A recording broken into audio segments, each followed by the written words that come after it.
Olá para você que acompanha a Gazeta do Povo, eu sou a Rossana Bittencourt e esse é o podcast 15 Minutos, em que você fica bem informado com os comentários e análises do Frederico Juncker, que está aqui ao meu lado. Fred, bem-vindo. Olá, Rossana, e olá aos amigos da Gazeta do Povo.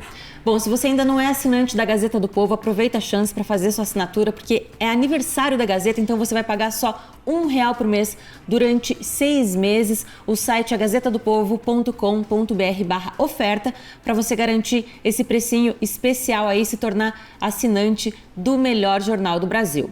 Fred, a gente teve então na última semana aí uma caminhada promovida pelo deputado federal Nicolas Ferreira, que culminou num ato simbólico em Brasília. Teve muita chuva, teve um raio que atingiu os manifestantes e até machucou algumas pessoas, mas enfim, todo esse movimento significou alguma coisa de fato para a direita? A direita aprendeu algo com toda essa movimentação, essa mobilização?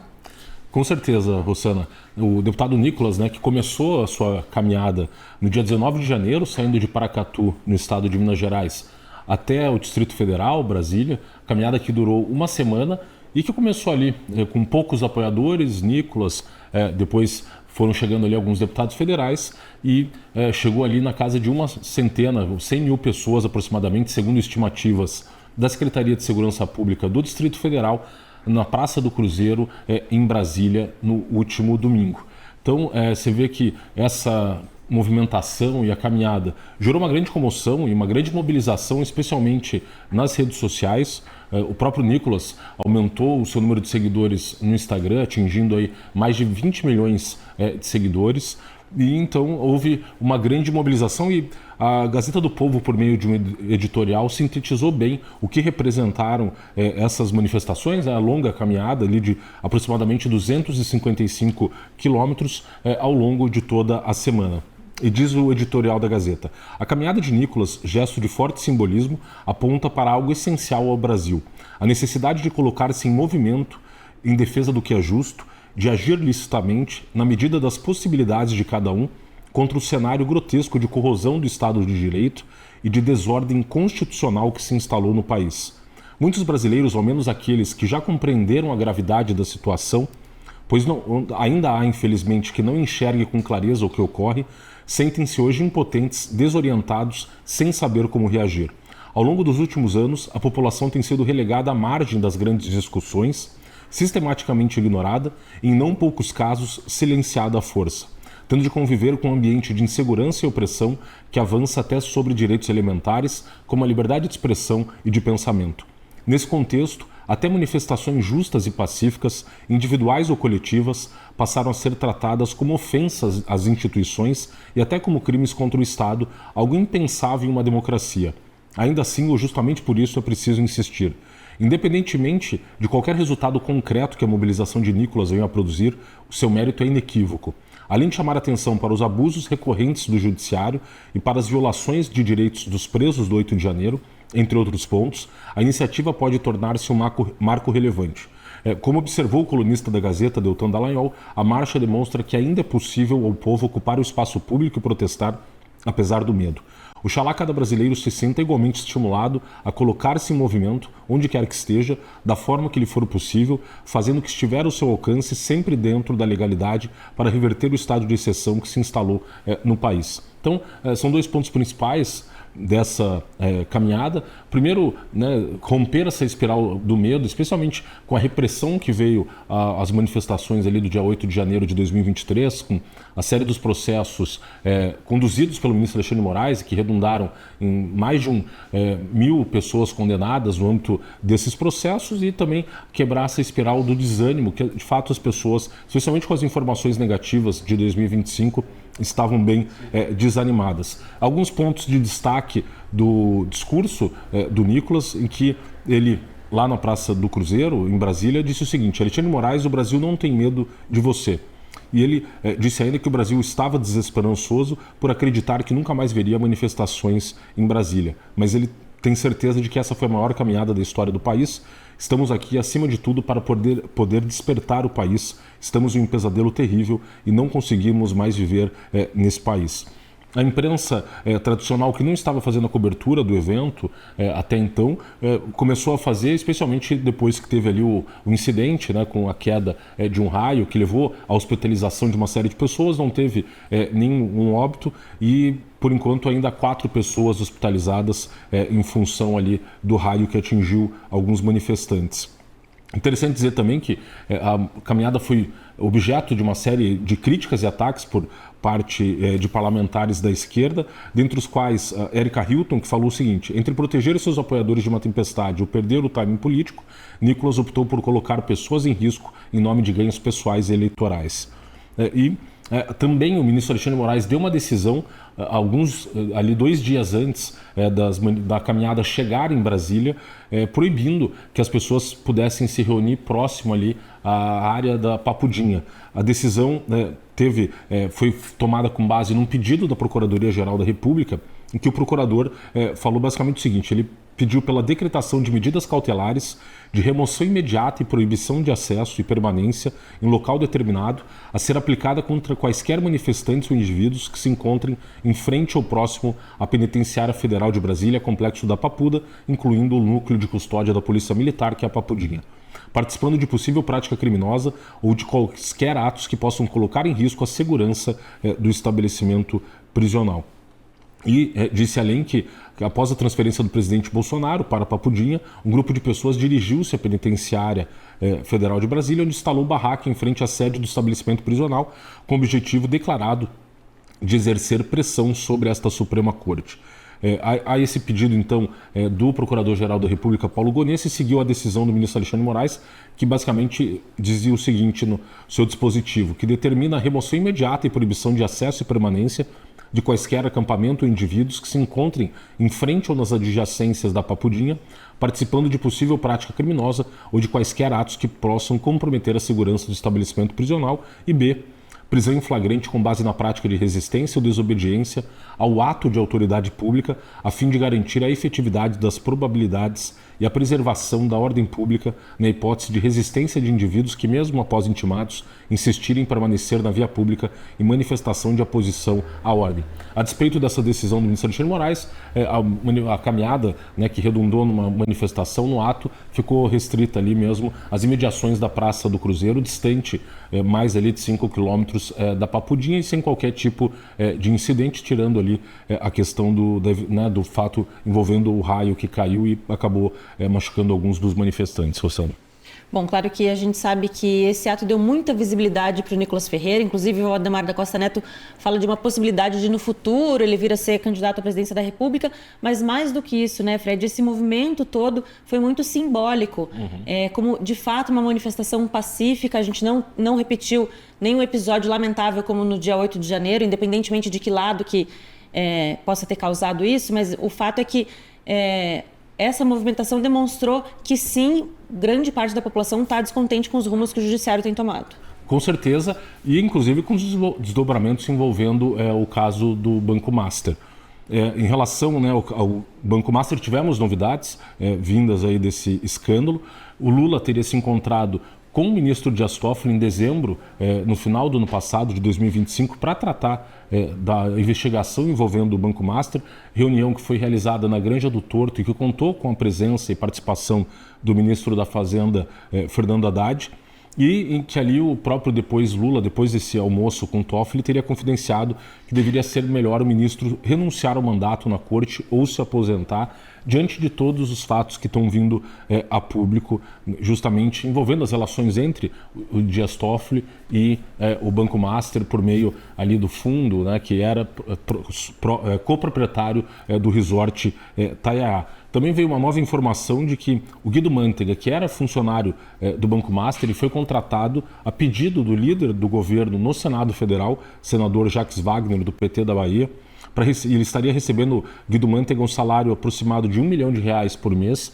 Justamente ele havia sido contratado para auxiliar na compra e para intermediar essa compra que o BRB faria do Banco Master, justamente ali dentro daquelas tratativas que buscavam transferir a titularidade, a propriedade do Banco Master para o BRB, e o Guido Mantega então foi contratado a pedido do Jacques Wagner, senador Jacques Wagner, apontando essa ligação entre o Vorcaro e alguns dos próceres aí do PT. Inclusive, essa indicação do Guido Mantega veio justamente no momento em que o Lula tentou emplacar o Guido Mantega no Conselho de Administração da Vale, não conseguiu por resistência dos demais acionistas da Vale, e aí ele acabou ajudando o Guido Mantega a ser indicado para esse cargo e recebendo aproximadamente R$1 milhão por mês.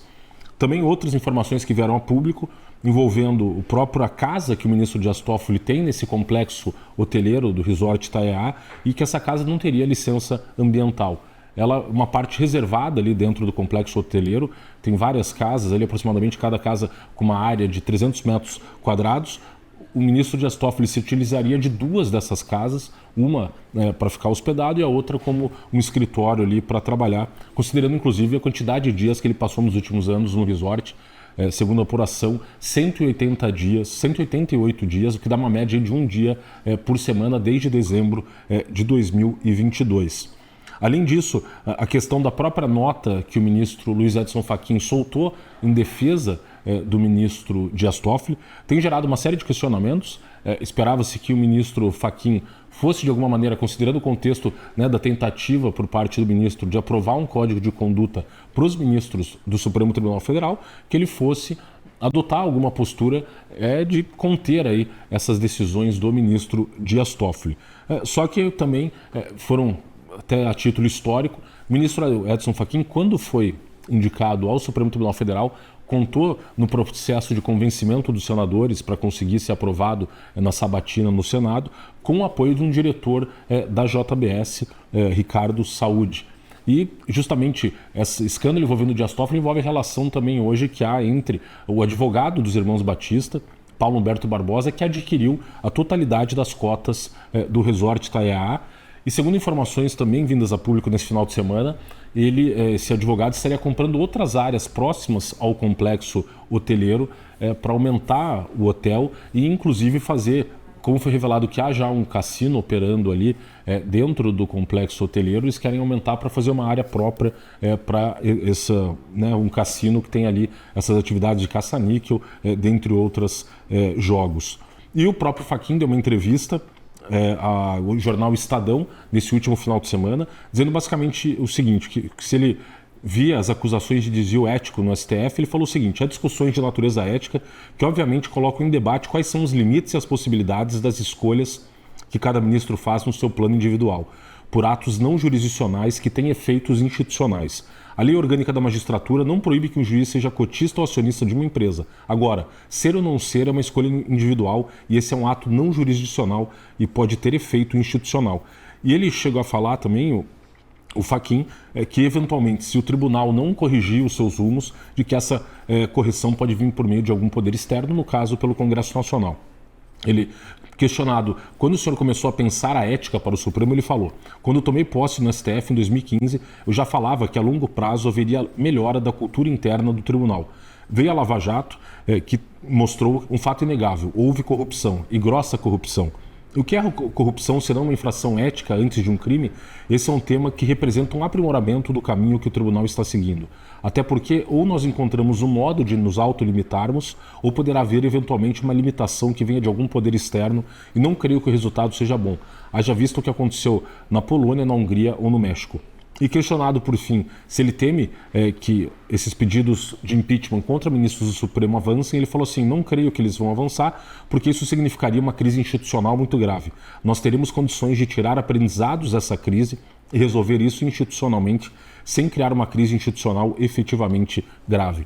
Então, você vê que há hoje, inclusive, uma preocupação por parte então, dos integrantes do Supremo com o acirramento dessa crise que pode sim levar a um eventual impeachment de ministro do Supremo Tribunal Federal, inclusive com essa declaração de que o Lula eventualmente também apoiaria uma eventual saída do Toffoli do STF envolvendo todo esse escândalo do Banco Master, Luciana. Tá, então a gente segue acompanhando todo esse caso e, claro, você fica sabendo aqui no 15 Minutos com o melhor comentário e as melhores análises do Fred. Fred, obrigada mais uma vez. Valeu.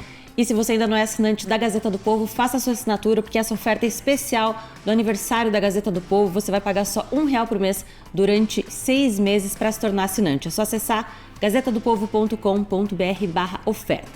O 15 Minutos de hoje fica por aqui, a gente espera vocês na próxima edição. Tchau!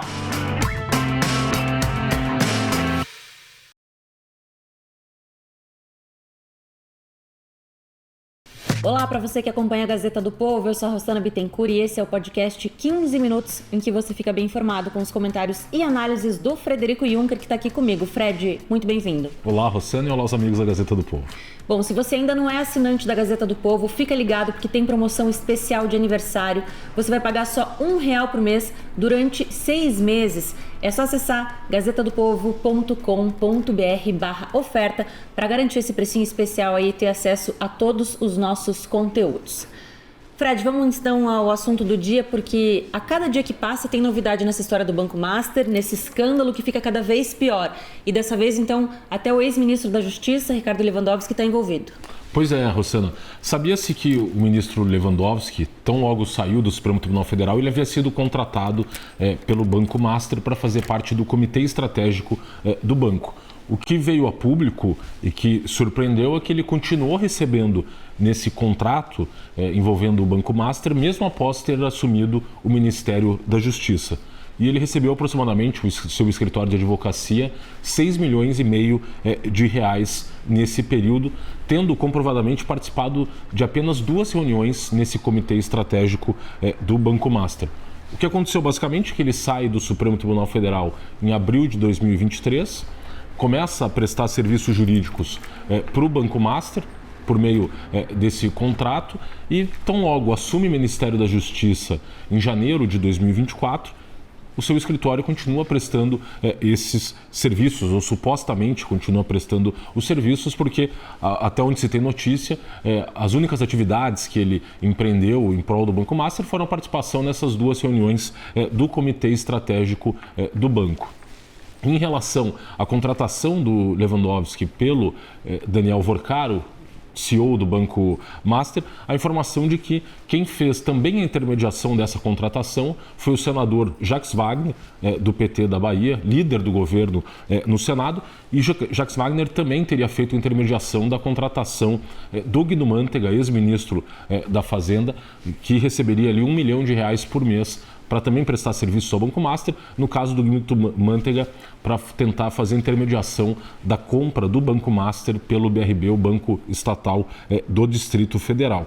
Em relação a essa ligação feita pelo Jacques Wagner, dos 2 integrantes ali, no caso do Guido Mantega e do Ricardo Lewandowski, o próprio senador Jacques Wagner veio a público esclarecer e disse que ele não teria indicado o Guido Mantega, que fez apenas a indicação do Ricardo Lewandowski. E ele disse basicamente o seguinte, que ele fez essa indicação com base no conhecimento de que o Daniel Vorcaro precisava de algum jurista. Ele falou que, neste caso, o senador Jacques Wagner, segundo nota, foi consultado sobre um bom jurista. Ele lembrou de Ricardo Lewandowski, que havia acabado de deixar o Supremo Tribunal Federal. Seguramente o banco achou a sugestão adequada e o contratou.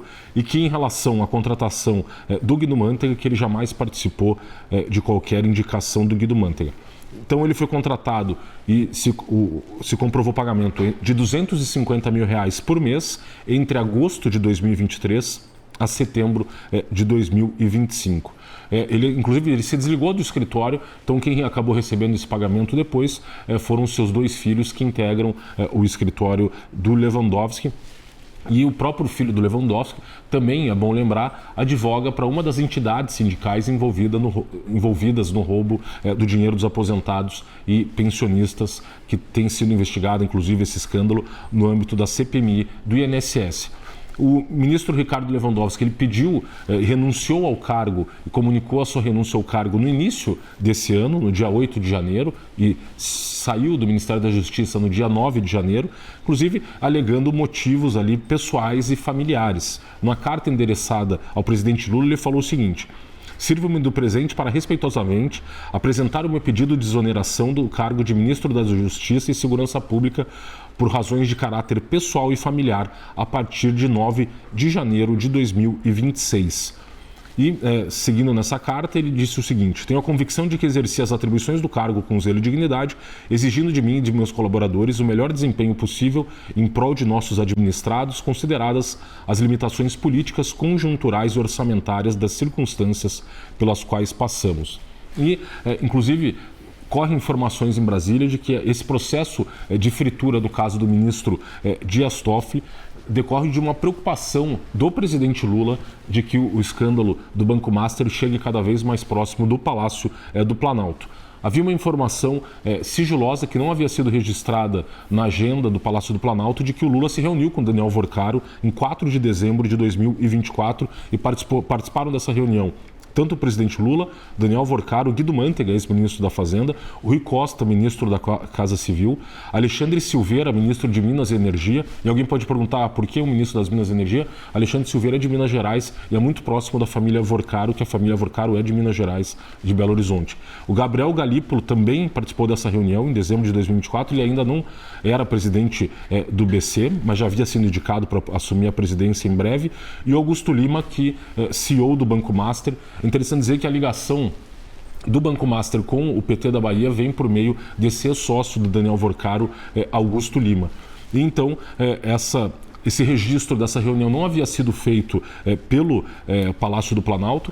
E é bom lembrar que na última sexta-feira o presidente Lula tratou pela primeira vez publicamente desse escândalo do Banco Master num evento em Maceió, um evento do MST no qual ele participou. Ele falou que teria que ter muita falta de vergonha na cara para quem defende Daniel Worcaro. Ele ainda acusou o Master de dar um golpe de mais de 40 bilhões de reais e disse o seguinte, que não é possível que a gente continue vendo o pobre ser sacrificado enquanto um cidadão como esse do Banco Master deu um golpe de mais de 40 bilhões de reais. E quem vai pagar são os bancos. Banco do Brasil, Caixa Econômica e o Itaú, um cidadão que deu um desfalque de quase 40 bilhões de reais neste país. Essa referência aos outros bancos é porque esses bancos fazem aportes financeiros no Fundo Garantidor de Crédito, que vai pagar ali os investidores que investiam em títulos do Banco Master e que, dada a inadimplência do banco, o Fundo Garantidor de Crédito então socorre esses investidores ali, no geral pessoas físicas que compravam os títulos, os CDBs do Banco Master. O ministro Luiz Edson Fachin deu uma nova entrevista tratando desse escândalo, ele que estava participando da posse do presidente da Comissão Interamericana de Direitos Humanos. Ele disse o seguinte: como presidente do tribunal, não posso antecipar juízos sobre circunstâncias que eventualmente serão apreciadas pelo colegiado. Parte do que foi mencionado envolve atos não jurisdicionais, mas uma coisa é certa: quando for necessário atuar, eu não vou cruzar os braços, doa quem doer. E, em relação à eventual suspeição e impedimento do ministro Dias Toffoli, ele falou o seguinte: a regra é que eventuais arguições de irregularidade sejam apreciadas pelo colegiado competente nos termos do regimento interno e, se houver um recurso ou irresignação por parte dos interessados, essa matéria será submetida ao órgão colegiado correspondente e o relator apresentará suas razões. E, além disso, ele disse o seguinte, que ninguém ou nada está imune à crítica, nem o Supremo, nem qualquer um de seus ministros, e as interpretações da nota, a nota que ele havia soltado em defesa do Toffoli, são legítimas, seja elas quais forem. Interessante dizer também que o próprio ministro Gilmar Mendes saiu em defesa também de novo do ministro Dias Toffoli, com uma nota no X. Em menos de 48 horas, 2 vezes o ministro Gilmar Mendes saiu em defesa do Toffoli, e ele disse o seguinte: o ministro Dias Toffoli tem uma trajetória pública marcada pelo compromisso com a Constituição e com o funcionamento regular das instituições. No exercício da jurisdição, sua atuação observa os parâmetros do devido processo legal e foi objeto de apreciação da PGR, que reconheceu a regularidade de sua permanência no caso. A preservação da independência judicial e o respeito às instâncias institucionais são condições indispensáveis para o diálogo republicano e para a confiança da sociedade nas instituições. E também nessa nota, o ministro Gilmar Mendes teve ali uma nota da comunidade, que é aquela checagem de fatos pelos próprios usuários do X, em que esses usuários disseram o seguinte, refutando a nota do ministro Gilmar Mendes: o post elogia Toffoli, mas ignora indícios de suspeição. Viagem em jatinho com advogado do investigado no caso Master em novembro de 2025, decisões contestadas ampliando ingerência no inquérito e crises geradas a ponto de discutirem saída honrosa para o problema criado. Além disso, o Partido Novo, por meio do senador Eduardo Girão, do deputado Marcel Van Hatten e da deputada Adriane Ventura, apresentaram uma representação contra o ministro Dias Toffoli na Procuradoria-Geral da República e na Polícia Federal para apurar a eventual prática do crime de lavagem de dinheiro. E eles alegam o seguinte, que os fatos envolvendo o ministro Dias Toffoli e o resort revelam condutas juridicamente relevantes que ultrapassam o campo da irregularidade administrativa ou da controvérsia interpretativa, alcançando o plano da ilicitude penal. E o conjunto fático revela em tese elementos consistentes indicativos da prática do crime de lavagem de dinheiro. Lei 9.613 de 98, no seu artigo 1º, diz o seguinte: ocultar ou dissimular a natureza, origem, localização, disposição, movimentação ou propriedade de bens, direitos ou valores provenientes, direta ou indiretamente, de infração penal. E continua essa representação, conforme amplamente exposto, há fortes elementos que apontam para a existência de domínio fático e benefício econômico indireto por parte do ministro Dias Toffoli em relação ao empreendimento conhecido como Resort Itaiá, registrado em nome de pessoas próximas, mas por ele utilizado de modo contínuo e privilegiado, com comportamento típico de proprietário.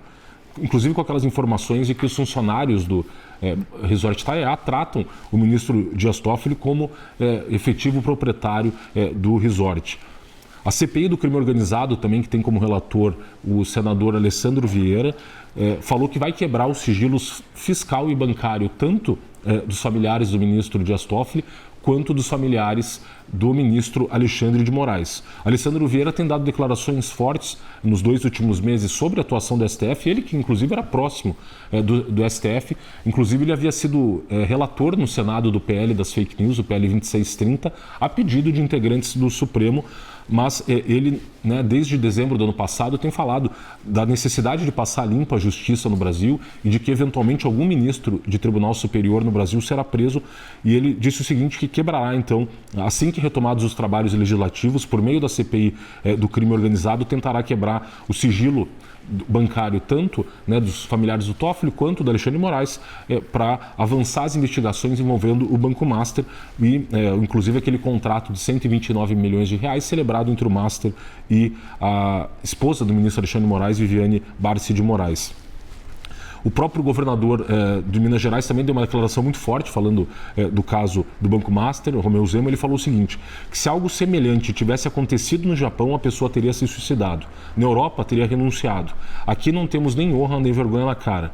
Quando alguém comete barbaridades, tem de ser expelido, não dá para tolerar isso. Espero que o Senado tenha coragem de peitar isso também. O Supremo precisa zelar pela Constituição, não pelo próprio bolso. O governador de Minas falou do Japão, mas a gente pode tomar um exemplo mais próximo aqui do Brasil, do Chile. Nós tivemos, nos últimos 1 ano e meio, 3 impeachments de ministros da Suprema Corte chilena por envolvimento justamente em casos de tráfico de influência, lavagem de dinheiro, entre esses 3 integrantes da Suprema Corte chilena. E, inclusive, eles foram empichados pelo Senado chileno, 2 desses juízes em outubro de 2024 e o último deles agora em dezembro de 2025. E uma dessas juízas que foi empichada, a senhora Ângela Vivanco, ela inclusive foi presa no último domingo, dia 25 de janeiro, na sua residência no bairro de Las Condes, em Santiago. Ela que é investigada por suspeita de suborno, lavagem de dinheiro e tráfico de influência. Ela havia sofrido já o seu impeachment, como eu disse, em outubro de 2024. Inclusive com acusações segundo nota oficial do Senado chileno, o seguinte: o plenário do Senado aprovou os 2 capítulos relativos à acusação constitucional apresentada por um grupo de deputados contra a ex-ministra da Suprema Corte, Ângela Vivanco. O primeiro capítulo foi aprovado com 7 votos a favor e uma abstenção, enquanto o segundo obteve 47 votos favoráveis. Com esse resultado, a ex-magistrada da 3ª turma daquele tribunal não poderá exercer nenhuma função pública, seja ela eletiva ou não, pelo prazo de 5 anos. E ela era acusada de, dentre outras coisas, abandono do dever por ter praticado condutas que afetaram gravemente a imparcialidade e a independência com que deveria atuar como juíza, em especial manter contatos indevidos no contexto de determinadas causas e não declarar o impedimento que lhe cabia. Nesse caso chamado de complô bielorrusso, ela recebeu dinheiro de uma empresa bielorrussa numa disputa comercial contra uma estatal chilena, e ela recebeu ali um suborno da casa aproximadamente de 50 milhões de dólares, um caso muito similar ao que tem acontecido com a Suprema Corte brasileira, e você vê o Senado chileno atuando então para empichar esses 3 juízes, um exemplo próximo aqui do Brasil do que pode vir a acontecer com os ministros da Suprema Corte brasileira, Rossana. Bom, a gente segue acompanhando esse caso que, como eu disse no início do programa, fica cada vez pior e chega cada vez mais perto do Palácio do Planalto, como você ressaltou, né, Fred? Pois é, o Lula está preocupado. Bom, e se você ainda não é assinante da Gazeta do Povo, aproveite o aniversário de 107 anos do jornal, então, para fazer a sua assinatura pagando apenas R$1 por mês durante 6 meses. O site é gazetadopovo.com.br/oferta, tá aí na sua tela para você acompanhar também, tem link no vídeo do YouTube para você clicar. O episódio de hoje fica por aqui. Fred, muito obrigada. Valeu, obrigado, Luciano. A gente volta na próxima edição. Tchau.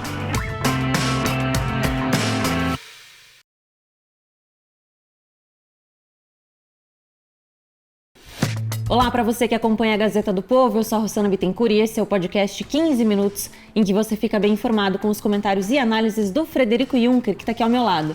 Fred, bem-vindo. Olá, Rossana, e olá os amigos da Gazeta do Povo. Antes de começar, quero te deixar um convite para se tornar assinante da Gazeta do Povo. Aproveita que é aniversário de 107 anos do jornal e tem preço especial. Você vai pagar só R$1 por mês durante 6 meses para se tornar, então, assinante do melhor jornal do Brasil. O site é gazetadopovo.com.br/oferta. Assim você garante esse precinho especial por 6 meses, mas não vai perder, porque essa promoção é por tempo limitado. Bom, vamos lá falar então do assunto do dia, né, Fred? Porque o ministro Alexandre de Moraes, do Supremo Tribunal Federal, negou uma reunião com Daniel Worcaro para falar sobre a venda do Banco Master, enfim, as negociações com o BRB. Pois é, Rossana. Ontem o portal Metrópolis deu um furo de reportagem dizendo que o ministro Alexandre de Moraes esteve em 2 ocasiões na mansão de Daniel Worcaro em Brasília. Já havia uma informação pública de que ele havia participado de uma festa ali que teve a presença de vários políticos, inclusive na mansão de Daniel Worcaro, mas agora seriam 2 encontros privados do Alexandre de Moraes com o Daniel Worcaro em Brasília. Numa dessas ocasiões, ele teria se encontrado com o presidente do BRB. E o Daniel Worcaro teria alertado o presidente do BRB de que o Alexandre de Moraes estaria lá e eles teriam tratado da compra do Banco Master pelo BRB. Tanto assim que essa reunião foi realizada no primeiro semestre de 2025. Além disso, ele teria frequentado a casa do Daniel Worcaro quando da votação para presidente dos Estados Unidos, eles acompanharam a apuração da eleição presidencial americana juntos em novembro de 2024. Inclusive com informações de que eles teriam fumado charutos juntos no espaço reservado da casa de Daniel Worcaro.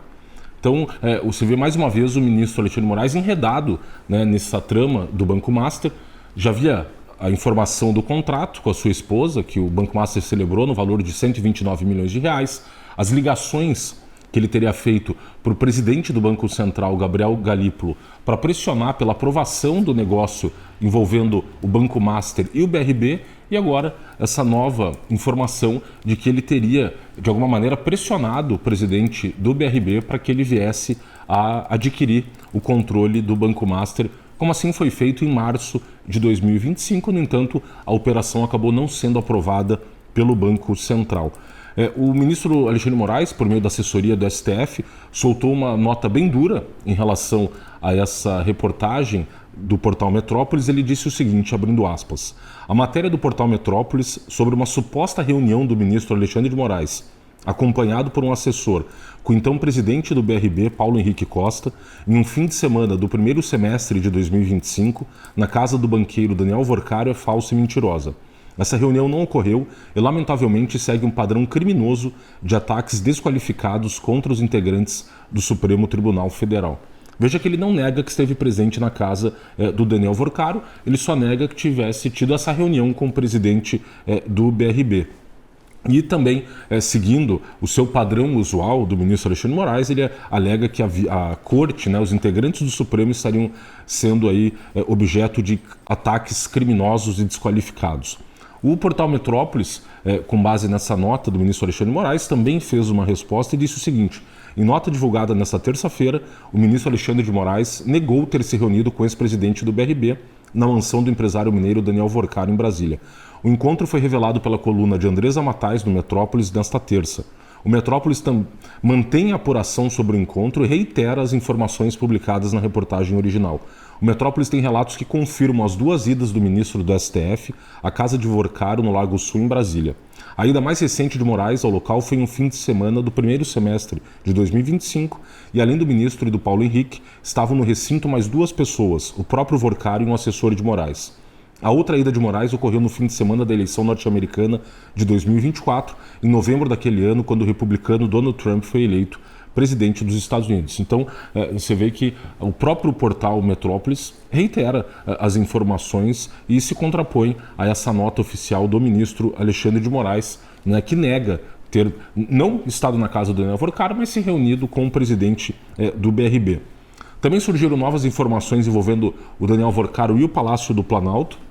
Ontem, no último episódio do 15 Minutos, nós falamos, né, que ele esteve numa reunião com o presidente Lula, no dia 4 de dezembro de 2024. Inclusive, participou dessa reunião o presidente do Banco Central, Gabriel Galípolo, que assumiu, à época ele já tinha sido indicado para o Banco Central, mas assumiu o cargo alguns dias depois.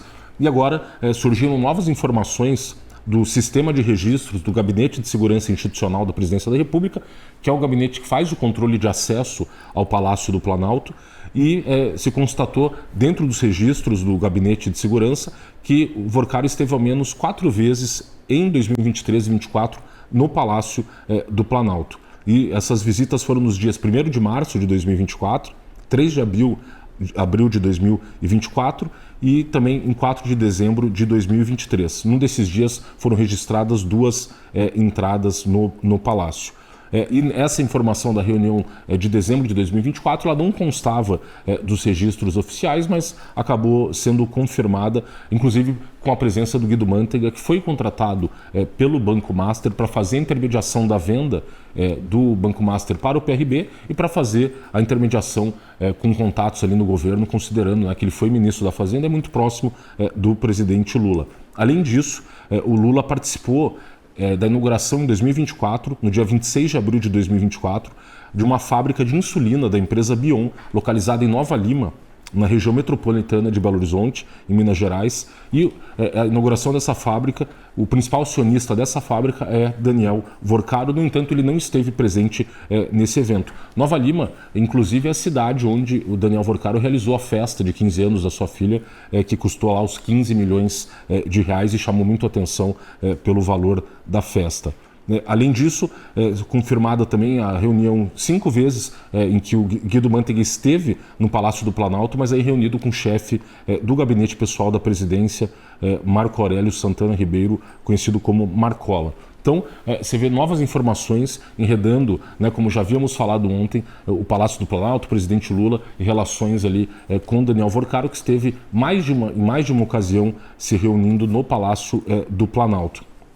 Tanto assim que o senador Alessandro Vieira, que tem sido o mais acerbo crítico hoje do STF e desse escândalo do Banco Master no Senado Federal, ele que é relator da CPI do crime organizado, ele novamente se fez referência a esse escândalo e disse o seguinte: nós temos a notícia reiterada de infiltração ou de relação duvidosa do grupo que controla o Banco Master com figuras públicas nos 3 poderes. Essas relações precisam ser investigadas, em especial as do Daniel Vorcaro e do seu grupo com integrantes da Suprema Corte, mediante pagamento de altos valores a familiares. E fazendo referência ainda a notícias de atuação irregular de Moraes em contatos com o Banco Central, além de decisões e despachos do ministro Toffoli absolutamente fora de qualquer padrão de condução do processo. E esse conjunto de fatos aponta para a necessidade de uma investigação mais aprofundada. Ele declarou ainda, em relação ao presidente da Casa Alcolumbre, que ele não pode retardar a instalação da CPMI, pois já há a reunião das assinaturas suficientes para a instalação de uma CPMI do Banco Master.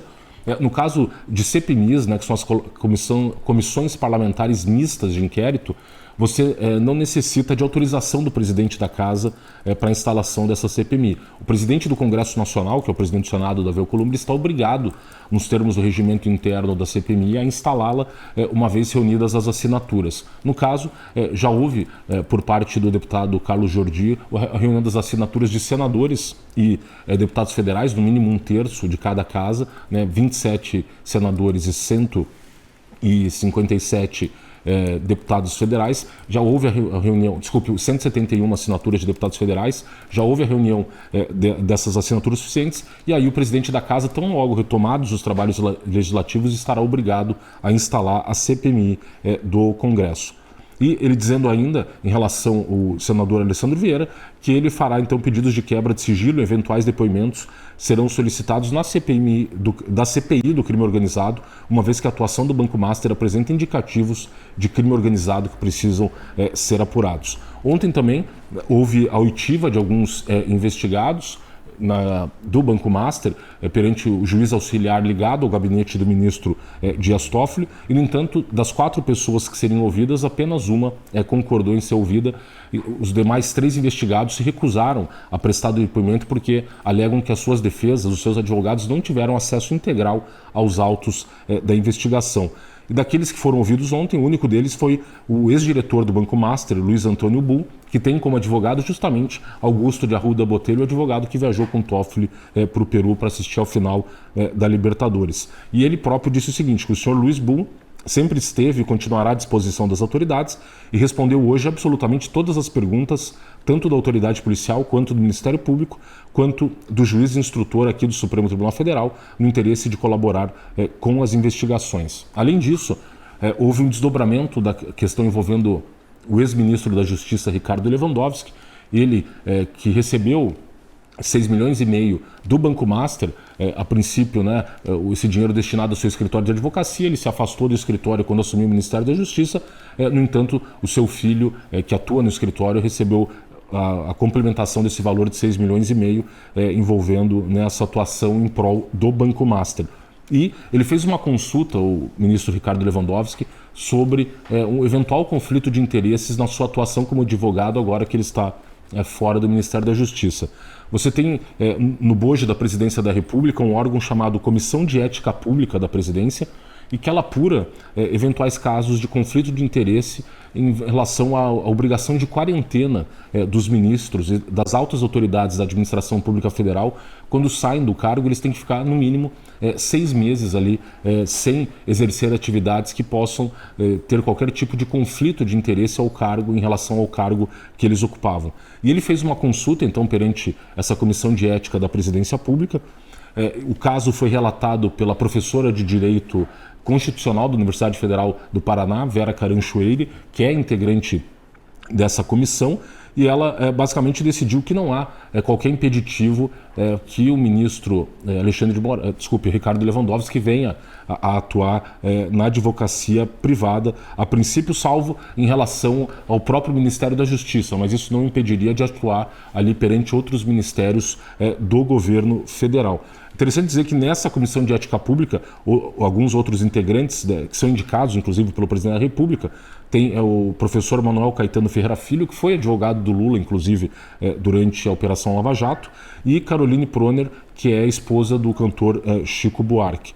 E em relação a essa decisão, então, da professora Vera Caranchoeire, nesse caso envolvendo o Lewandowski, ela disse basicamente que, em relação ao pedido que foi formulado, né, a consulta que foi formulada por ele, em que ele alega basicamente o seguinte, que ele questiona se ele poderia ou não continuar exercendo a advocacia, e ela disse o seguinte: a pretensão genérica de retornar ao exercício da advocacia privada, após o desligamento do cargo de ministro de Estado, não configura por si só conflito de interesses. Então, essa nova decisão também permitindo que ele venha a advogar. E, por fim, uma declaração da ex-ministra do STJ, Eliana Calmon, que foi corregedora de Justiça do CNJ em 2011, ela que é famosa por ser uma crítica dessas relações espúrias entre integrantes do judiciário e escritórios de advocacia. Ela falou o seguinte em relação ao ministro Luiz Edson Fachin, que não se faz um código de ética em um momento em que a magistratura está em crise. O momento é absolutamente inoportuno quando a sociedade brasileira está em chamas contra o Poder Judiciário. Se aprovado, será um código que não vai servir para anos depois ser aplicado ou estará de menos ou de mais. Além disso, ela é famosa por ter dito, em 2011, né, que havia bandidos que estão escondidos atrás da toga. E ela disse o seguinte: é um momento difícil em que a população está irada, arrebentando e rasgando com o STF nas redes sociais. E é absolutamente inoportuno aprovar esse código de ética agora. Mas até agora o ministro Fachin foi enxovalhado por todos os aportes de segurança que deu aos seus colegas. Todas as vezes em que os colegas magistrados do STF deram decisões esdrúxulas ou duvidosas, ele silenciou. E por ter legitimado com muitas das suas atitudes adotadas pelos seus pares, ele perdeu a credibilidade. Em relação, né, à questão do Código de Ética, ela falou que é óbvio que este Código de Ética, é para ver se a população se acalma, para ver se é possível minorar a situação difícil em que se encontra o Supremo Tribunal Federal, mas me parece que até está piorando um pouco. E ontem nós comentamos inclusive do impeachment de 3 ministros da Suprema Corte do Chile. Você vê a diferença de postura, por exemplo, da Associação dos Magistrados Chilenos, que lá apoiou o impeachment dos ministros da Suprema Corte, justamente buscando manter a imparcialidade, os deveres de probidade da magistratura, quando os ministros, obviamente, violam ali, seja a Constituição ou as leis do país, diferente da postura que, por exemplo, que a Associação dos Magistrados está adotando no Brasil, que até agora não se posicionou sobre esses conflitos de interesse envolvendo os integrantes da Suprema Corte, Rosana. Daí, essa foi a análise do Fred de hoje. Obrigado. Fred. Se você ainda não assinou a Gazeta do Povo, aproveite a promoção de aniversário, que você vai pagar só R$1 por mês durante 6 meses para ser assinante do melhor jornal do Brasil. O site é gazetadopovo.com.br/oferta. O episódio de hoje fica por aqui. A gente espera vocês, claro, na próxima edição. Tchau!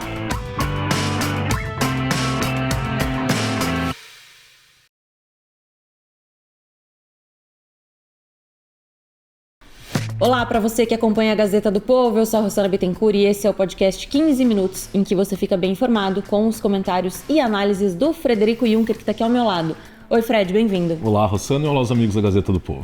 Um recadinho importante antes de começar: se você ainda não é assinante da Gazeta do Povo, faça agora a sua assinatura, porque a promoção especial de aniversário do jornal são 107 anos de história e por isso então tem esse precinho de R$1 por mês durante 6 meses para se tornar assinante e apoiar o melhor jornal do Brasil. O site é gazetadopovo.com.br/oferta. Então faça essa assinatura e ajude, contribua então com a Gazeta do Povo, esse jornal centenário. Mas vamos lá então falar que o subsecretário dos Estados Unidos afirmou que Washington espera que os cubanos possam exercer suas liberdades fundamentais ainda esse ano. Diante dos acontecimentos recentes, né, Fred, desse início de 2026, Sim. O que dá para esperar então dessa declaração? É um aumento da pressão americana sobre o regime cubano desde a queda do Maduro, no dia 3 de janeiro desse ano. Todo o contexto de atuação dos Estados Unidos na América Latina mudou com a publicação da Doutrina de Segurança Nacional no final de novembro do ano passado, quando os Estados Unidos deixam muito claros que, a partir dessa novo governo Trump, é uma reversão e novas prioridades são estabelecidas no campo internacional. O Oriente Médio, que era o foco da atenção americana nas últimas décadas, fica em segundo plano e a América Latina, então, assume a prioridade número 1 dentro dos interesses dos Estados Unidos. E aí eles passam a dedicar mais atenção para os assuntos latino-americanos, com essa escalada, inclusive, que levou à própria queda do Maduro, com a atuação contra o cartel de Los Soles, que o Maduro seria o líder, segundo o governo americano, e agora o aumento da pressão sobre o regime cubano. Regime cubano que, conforme inclusive analisamos aqui no podcast 15 Minutos, era um dos sustentáculos da ditadura venezuelana, especialmente por meio de efetivos militares que faziam a própria segurança do Maduro. Cuba, que reconheceu, dentre as mortes ali daquelas pessoas que faziam a segurança do Maduro, havia 32 agentes cubanos. E agora, depois, inclusive desse ano, a questão da Groenlândia, do próprio Irã, que os Estados Unidos estão tendo uma escalada da tensão com o Irã, voltam a falar as autoridades americanas sobre a situação cubana. O subsecretário de Estado, o número 2 da Secretaria de Estado, Christopher Lando, fez um discurso direcionado aos cubanos, e esse discurso foi transmitido da Embaixada dos Estados Unidos em Cuba, por meio do embaixador Mark Hammer, na comemoração ali dos 250 anos do aniversário da Declaração de Independência dos Estados Unidos, e ele falou que esperamos que em 2026 os cubanos finalmente possam exercer as suas liberdades fundamentais e que o governo Trump está comprometido em apoiar os cubanos comuns. O regime Castro-comunista está cambaleando, não vai durar muito mais. Após 67 anos de uma revolução fracassada que traiu o povo cubano, é hora da mudança que o povo da ilha tanto anseia. E essa declaração vai justamente na mesma direção da declaração do presidente americano, alguns dias depois da queda do Maduro, em que ele deixou muito claro e disse o seguinte, o Trump, que Cuba parece estar pronta para cair. Não sei como eles vão resistir. Toda a entrada de dinheiro vinha da Venezuela, do petróleo venezuelano. Eles já não recebem nada disso. Ele insistiu que literalmente Cuba está pronta para cair e muitos cubano-americanos ficariam muito felizes com essa situação. Não acho que devamos tomar nenhuma ação militar a princípio, mas parece que está caindo para a contagem. Você já viu uma luta? Caem para a contagem, Cuba parece que está caindo. O próprio secretário de Estado, Marco Rubio, esteve no Senado americano na quarta-feira agora e foi questionado pelos senadores sobre as intenções americanas em relação a Cuba. Ele foi questionado por um senador com a seguinte pergunta: você faria uma declaração pública para descartar uma mudança de regime em Cuba? No que o Marco Rubio respondeu: mudança de regime? Acho que adoraríamos ver o regime lá mudar. Não significa que vamos fazer essa mudança, mas adoraríamos vê-la acontecer. Não há dúvidas de que seria benéfico para os Estados Unidos se Cuba não fosse mais governada por um regime autocrático. Aí o senador acaba questionando novamente o Marco Rubio. Mas você sabe o que queremos dizer com mudança de regime. Falamos de usar o poder americano, geralmente poder militar, mas também coerção. E não digo que isso não seja nunca do nosso interesse. Só estou dizendo, não pergunto se preferiríamos um diferente tipo de governo. Pergunto se vocês estão tentando derrubar o regime atual. No que respondeu o Marco Rubio. Sim, mas isso é legal. A lei Helms-Burton, o embargo dos Estados Unidos contra Cuba, está codificado em lei e exige mudança de regime para que possamos suspender o embargo. Essa lei é uma lei que foi aprovada pelo governo americano em 1996 e que previa o endurecimento do embargo na década de 90, justamente naquele momento em que Cuba passava por uma grave crise econômica decorrente, né, da queda da União Soviética e a dificuldade que o regime passou a sofrer, que ele dependia em muito elevado grau do subsídio soviético. E essa lei, num dos seus títulos, ela fala exatamente disso, da assistência a uma Cuba livre e independente, e na sua seção 301, de uma política em relação a um governo de transição e a um governo democraticamente eleito em Cuba. Essa lei a que o próprio Marco Rubio faz referência, na seção 204, ela fala exatamente o que ele respondeu ao senador, dizendo o seguinte, que o presidente americano, nos termos da seção 203, após consulta ao Congresso, ficou autorizado a adotar medidas para suspender o embargo econômico e suspender o direito de criação criado na seção 302, se houver um governo de transição no poder em Cuba. Então, você vê esses esforços agora empreendidos pelo governo americano num momento muito delicado para a ilha cubana. Cuba dependia agora do petróleo venezuelano, né? Aproximadamente 35 mil barris diários eram enviados da Venezuela para Cuba, e esse fluxo cessou depois da queda do Maduro e o aumento da pressão, inclusive sobre a própria presidente venezuelana Delcy Rodrigues, ela que apresentou agora um projeto de lei para mudar a lei dos hidrocarbonetos na Venezuela e permitir que empresas estrangeiras possam explorar o petróleo venezuelano.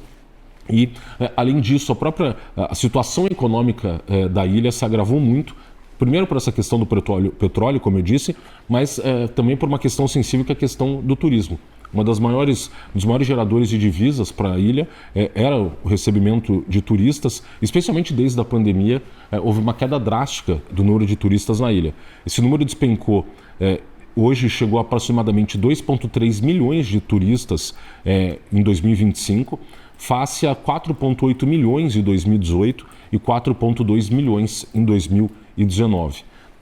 Além disso, né, praticamente em 2 décadas, o turismo gerou para Cuba por ano aproximadamente 3 bilhões de dólares, e você vê essa fonte do turismo secando também. Além disso, uma crise energética muito forte hoje em Cuba, especialmente em função dessa questão do petróleo, mas também em função do sucateamento das termoelétricas na ilha. Há em algumas regiões hoje de Cuba em que há um apagão de 20 horas por dia, especialmente porque a ilha hoje tem uma capacidade de geração de energia de aproximadamente 1.345 megawatts, frente a uma demanda de 3.150 megawatts. Então você vê que a Cuba produz hoje energia para atender aproximadamente 50% só da sua demanda. Ela tem atualmente 9 das 16 unidades de produção termoelétrica no país estão fora de operação, ou por falhas ou por ausência de manutenção. E essa fonte, né, as termoelétricas respondem em média por 40% da matriz energética nacional. E para você reformar e recuperar o sistema elétrico cubano, você precisaria hoje de algo em torno de um investimento entre 8 e 10 bilhões de dólares. Além disso, o governo americano está aumentando a pressão sobre o próprio governo do México. O México, que também ajudava e auxiliava o regime castrista com o envio de petróleo. E o presidente Trump mandou um recado para a presidente Cláudia Sheinbaum de que ele não quer ver mais os Estados Unidos, o México fornecendo petróleo para Cuba. Inclusive hoje esse tema tem polarizado o debate público no México. Um dos líderes da oposição mexicana, Alejandro Moreno Cárdenas, fez uma publicação dizendo que essa ação de auxiliar o regime cubano com o envio do petróleo mexicano não beneficia o México nem reflete uma política externa séria. responsável ou alinhada aos interesses da nação, e de que, para ele, não caberia ao México financiar regimes autoritários nem para fazer política ideológica no exterior, considerando que a Cláudia Sheinbaum é uma aliada de longa data do regime castrista, até porque o seu marido também foi presidente do México. López Obrador também era muito próximo dos irmãos Castro e do atual ditador cubano Miguel Díaz-Canel. Então você vê um aumento da pressão sobre o próprio governo mexicano, com uma ameaça, inclusive, de que o presidente americano eventualmente alteraria os acordos de livre comércio que há entre o México e os Estados Unidos. Então, uma preocupação muito forte hoje dentro do México com essa questão. Além disso, a própria Rússia mandou, na semana passada, o ministro da Defesa e do Interior russo para a Cuba. Ele fez uma visita oficial à ilha e prestou solidariedade ao regime castrista, dizendo basicamente que eles estavam também sofrendo um tipo de operação de guerra psicológica por parte do governo americano e que a Rússia estaria disposta a ajudar a ilha caribenha na hipótese de os Estados Unidos tomarem algum tipo de medida militar, como foi tomada no caso do próprio Nicolás Maduro. Na última semana também, o próprio Miguel Díaz-Canel conclamou ali as forças militares e fez uma série de exercícios militares dentro da ilha, que se assemelha muito à atitude tomada pelo próprio ditador Nicolás Maduro nos dias que antecederam a sua queda, aquela mobilização popular, a convocação da milícia bolivariana, no caso da Venezuela, e ele próprio, Miguel Díaz-Canel, fez então essa convocação especialmente de civis, dentro de uma estratégia de guerra total, a concepção estratégica da guerra de todo o povo, que envolve a mobilização não só de forças militares, mas também de civis, na hipótese de uma intervenção militar, com eventual utilização de táticas de guerrilha. A própria China também saiu em socorro de Cuba, com o envio de 80 milhões de dólares para a ilha e a doação de 60 mil toneladas de arroz. E nas últimas semanas também informações de que há um aumento da repressão digital. A preocupação do governo cubano com manifestações, especialmente em Havana, e eles têm reprimido então a utilização da internet pelos cidadãos cubanos, inclusive com a publicação de um relatório pela ONG Defensores dos Prisioneiros, em que eles atestam ali, conforme entrevistas realizadas com cubanos, que eles têm então aumentado o impacto no sistema de cybervigilância, e 46% dos entrevistados relataram ter sofrido intervenção direta em suas comunicações por aplicativos de mensagem como o WhatsApp. 98% dos entrevistados também afirmam ter sido alvo de sanções ou ameaças relacionadas ao conteúdo de suas comunicações digitais ou publicações. Essa preocupação, então, com a repressão desses manifestantes cubanos. E agora, o próprio governo americano também anunciou que pode fazer um bloqueio naval contra a ilha cubana, como fez esse bloqueio naval contra a Venezuela, proibindo o fornecimento, seja de combustível e de outros produtos para a ilha, no sentido de sufocar financeiramente, e o governo americano já estaria também tentando estabelecer contato com autoridades cubanas de segundo e terceiro escalão para identificar possíveis divisões ali na esfera do alto poder cubano, e como foi feito inclusive com a questão dos irmãos Rodrigues, que foram dialogar com o governo americano, e tanto assim que a ideia do governo de transição passava por identificar dissidência dentro do aparato estatal, e já estão fazendo a mesma coisa agora com Cuba, tentando identificar dissidentes que possam, na hipótese da queda do Miguel Díaz-Canel, adotar ali, fazer um governo de transição, como tem sido feito hoje na Venezuela. Então você vê esse aumento da pressão sobre o regime, e muito provavelmente, com base até nessa declaração do Christopher Landau, assim como Maduro estava com os dias contados e acabou caindo, a mesma coisa acontece hoje com o ditador cubano. Luciano. Bom, e a gente segue acompanhando, né, para ver os desdobramentos aí dessa fala e se de fato vai ter alguma ação nesse sentido, né? Isso aí.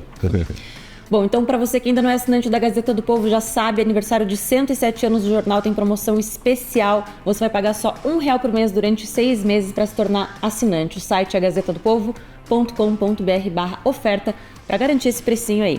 O episódio do 15 Minutos de hoje fica por aqui. A gente espera vocês, claro, na próxima edição. Tchau!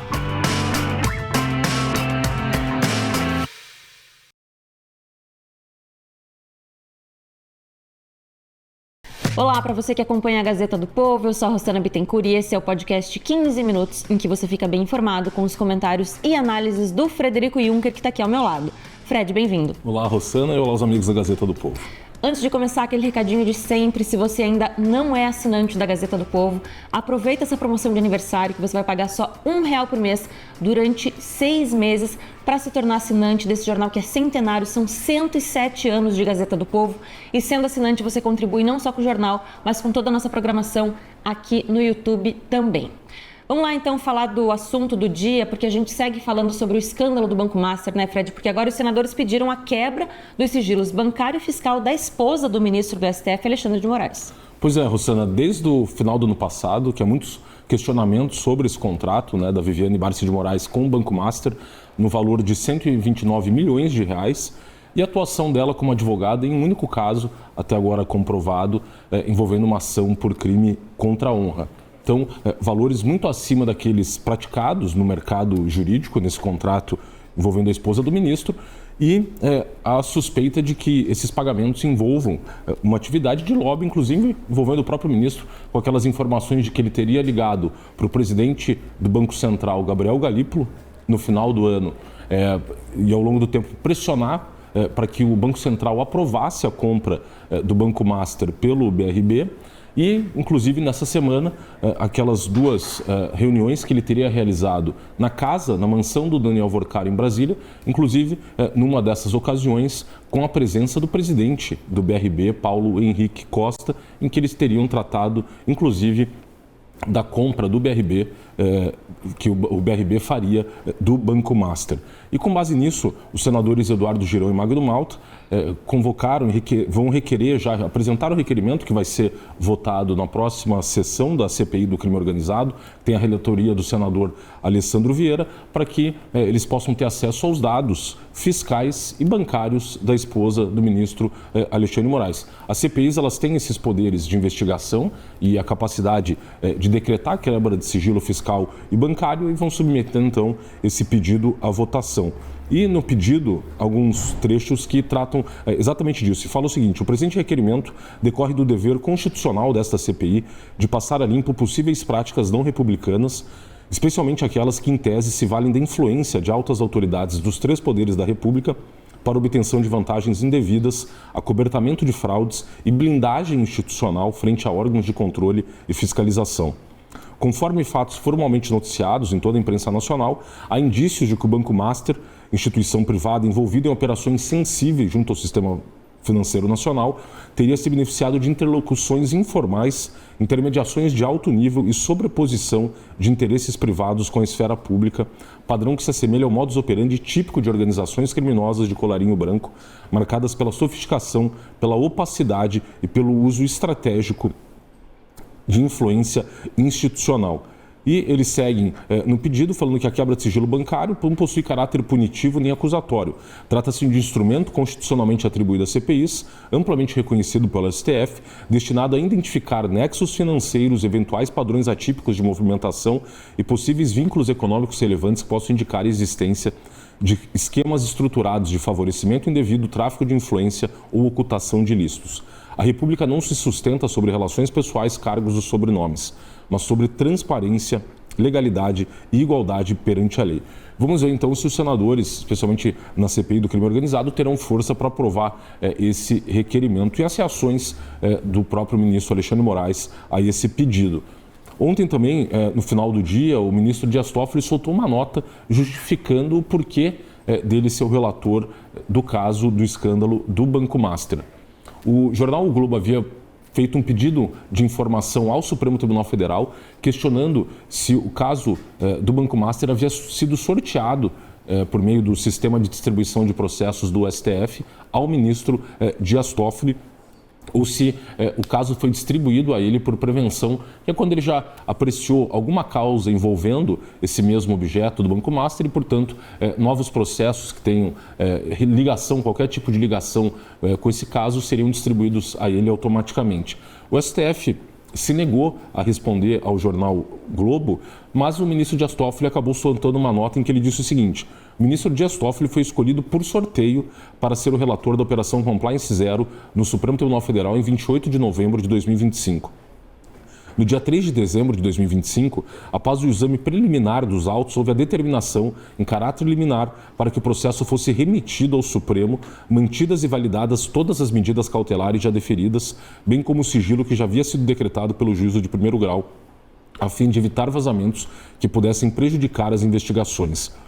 E, por fim, em todos os âmbitos, as investigações continuam a ser realizadas normalmente de forma regular, sem prejuízo da apuração dos fatos, mantidos os sigilos necessários em razão das diligências ainda em andamento, e encerradas as investigações, será possível examinar os casos para eventual remessa às instâncias ordinárias, sem a possibilidade de que se apontem nulidades em razão da não observância do foro por prerrogativa de função ou de violação da ampla defesa e do devido processo legal.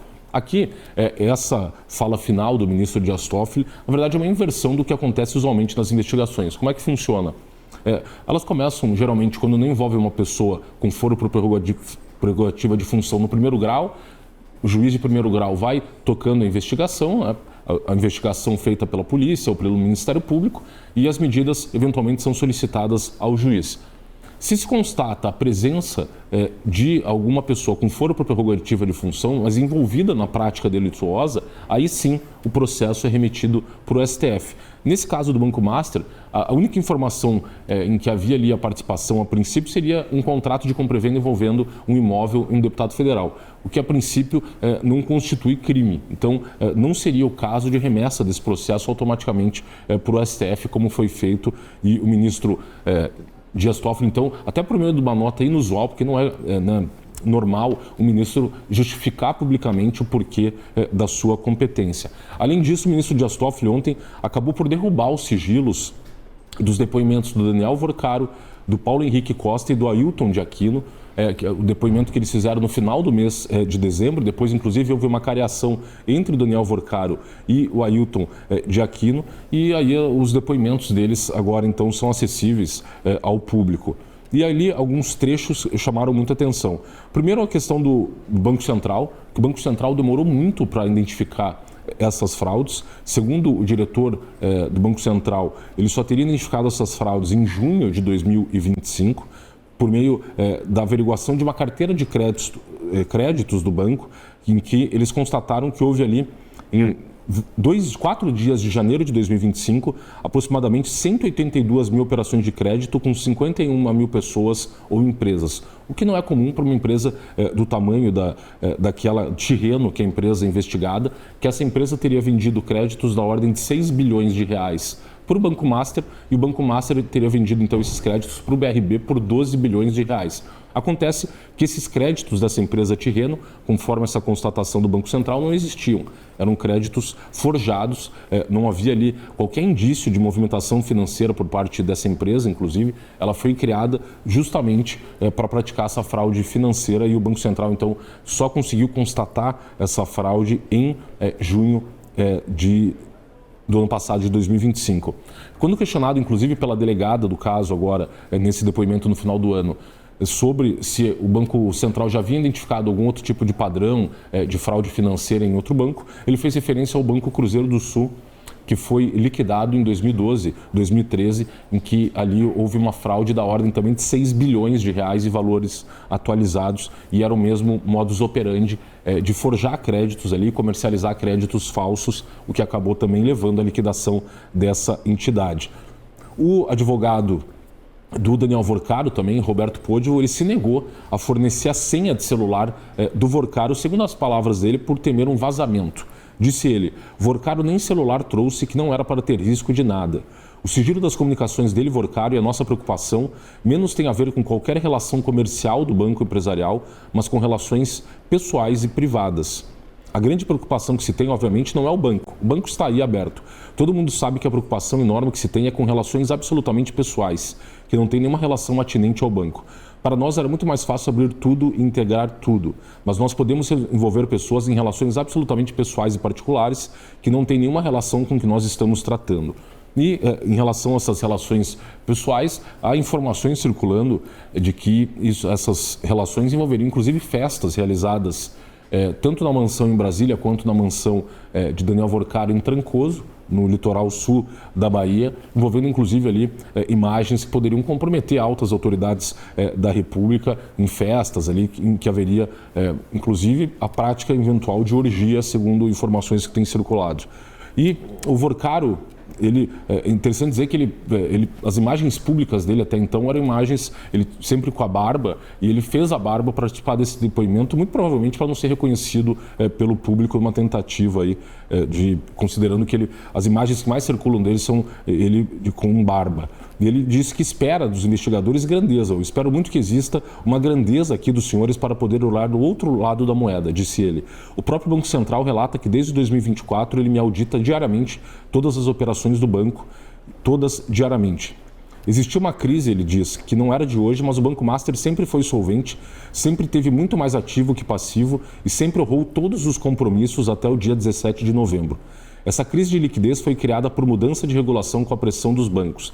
E o plano de negócio do Banco Master era 100% baseado no FGC, Fundo Garantidor de Crédito, e não havia nada de errado nisso. Essa era a regra do jogo e depois mudou-se a regra do jogo.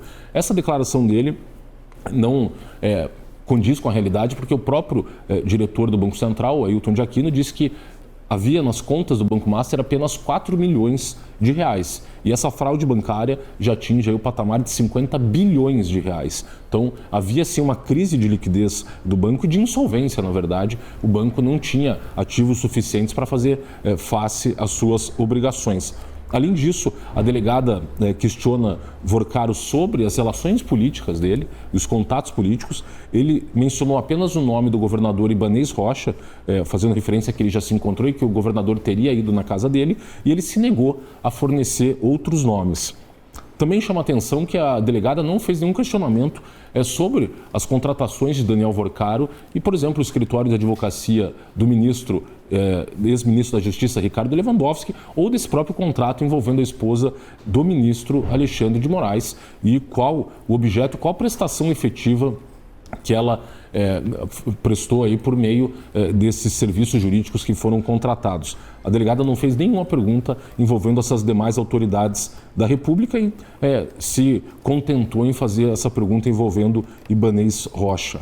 E ele também deu toda a declaração, Daniel Worcaro, dizendo o seguinte: eu queria só dizer o seguinte, se eu tenho tantas relações políticas, como estão dizendo, e se eu tivesse pedido ajuda desses políticos, eu não estaria com a operação do BRB negada, eu não estaria aqui de tornozeleira. Eu não teria sido preso e estava com a minha família sofrendo o que a gente está sofrendo. Você vê ele tentando, de alguma forma, minimizar o grau de contatos políticos que ele possuía e essas revelações envolvendo essa teia de interesses em torno do Banco Master.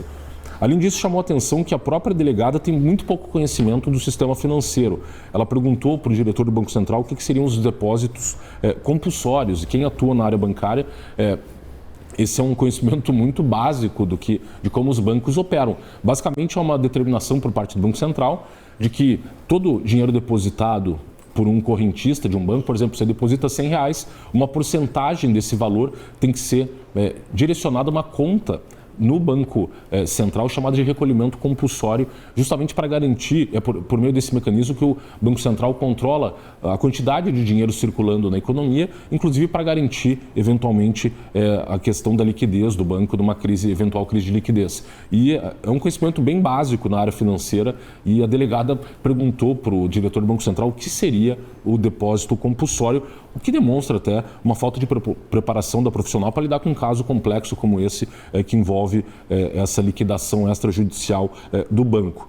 Além disso, o próprio BRB também, o Banco Master foi acusado de tentar contratar influenciadores digitais para questionar a decisão do Banco Central da liquidação extrajudicial. O BRB agora também teria procurado 15 influenciadores digitais para contratá-los e tentar, de alguma maneira, defender a imagem do BRB, considerando esse grave escândalo em que o banco está envolvido. Então, teremos desdobramentos desse caso na próxima semana, especialmente no Senado, com as primeiras sessões da CPI do crime organizado e a apreciação desse pedido de quebra de sigilo da esposa do ministro Alexandre de Moraes, Rosana. E claro que a gente vai acompanhar tudo para passar os detalhes aqui para quem acompanha a Gazeta do Povo. Com certeza.